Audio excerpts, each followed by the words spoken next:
Okay, back to conduct. So we were talking about actual and perceived conflicts of interest. 3.8 says avoid actual or perceived conflicts of interest that might cause harm or interfere with the effectiveness of interpreting services. It's really important that you think about, again, what may even be perceived as a conflict of interest. For example, and this isn't an interpreting example, but I still want you to just think about stuff like this, okay? The Bible, for example. I know not all of you are readers of the Bible. Again, I was an atheist growing up, so I get that. But, just as an example, the Bible talks about avoiding even the appearance of evil. And I think that that's what this is very much talking about. You know, you may not actually be doing anything wrong, but if people perceive that you're doing something wrong, then it can be just as damaging to your reputation, to other people's reputation. For example, some of you guys know my coworker Toby Welch.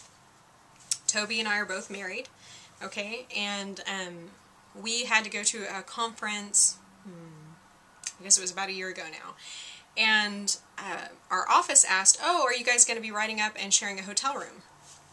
Are you crazy? Are you crazy? No! No, we're going to be writing separately, and we're going to need our own hotel rooms. I know they're trying to save on money, but heck no! We're not staying in a room together. Not happening. You know, and even though Toby and I know each other, and nothing would ever happen, it's still important to make sure that everyone around us knows that nothing would ever happen. And I think that that's important. I think that it's not just enough to say, I know something would never happen. It's important for everyone around me to know that too.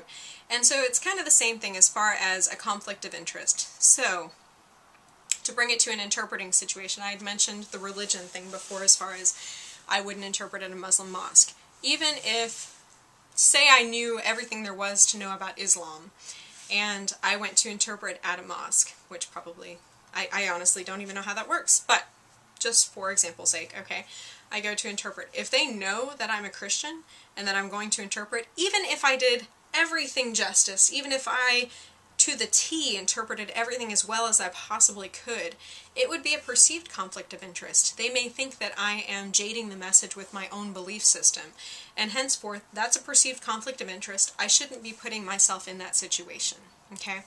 And so just be thinking about those things. It's not just a matter of what's actual, it's what's perceived. Some of you guys might disagree with that, but hey, that's what the CPC says, do it. 3.9, refrain from using confidential interpreted information for personal, monetary, or professional gain. I kid you not, that I have known and heard of interpreters who will go on a job interview to interpret and will find out the information about the job and later go interview for the job and get it themselves. And I'm thinking to myself, why are you taking jobs away from deaf people when you already have a job? Wow. That is so unethical, it's not even funny.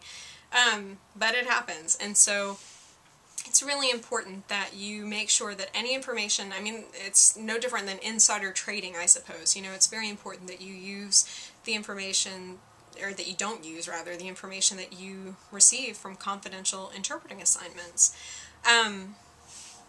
Also, 3.10 kind of tagging onto that speaks of refrain from using confidential interpreted information for the benefit of personal or professional affiliations or entities.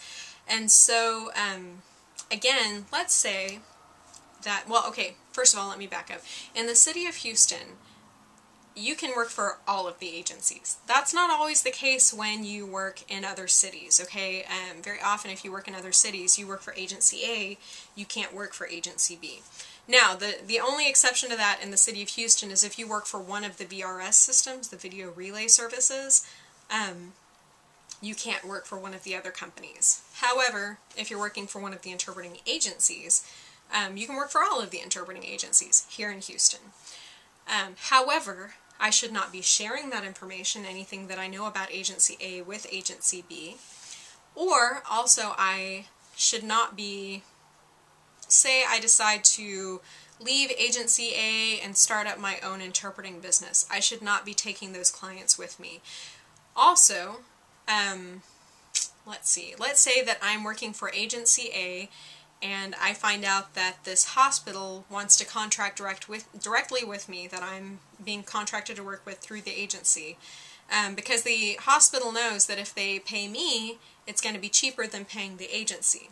And the reason that that is that the agency is having to pay for a scheduler or a coordinator, someone who's calling all of these interpreters to try to fill the assignment. They're having to pay their overhead costs of their business, everything that it takes to run their business. So they're not just paying for the interpreter, they're paying for the cost that it takes to run a business. So of course it's going to cost more. There's more security there for the hospital knowing, okay, if I call the agency, they have a multitude of interpreters that they can send out to me. If they call me directly, it's going to be cheaper, but then I may not be available when they need me.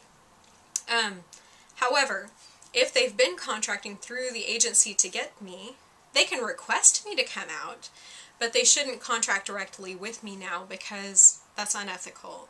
I wouldn't have known about this job had it not been for the agency. Or again, going back to the actual or perceived conflict of interest, maybe I already knew that this hospital, like MD Anderson or some big hospital in the city of Houston, of course, any of the major hospitals is going to be using interpreters. Maybe I already know that, but because I'm working for this agency and they have the contract with that hospital, it still would be a perceived conflict of interest if I took a job directly with them and I was working for this agency. So it's just very important that you keep that in check, that you watch how you're doing your business to ensure that your business practices don't look unethical.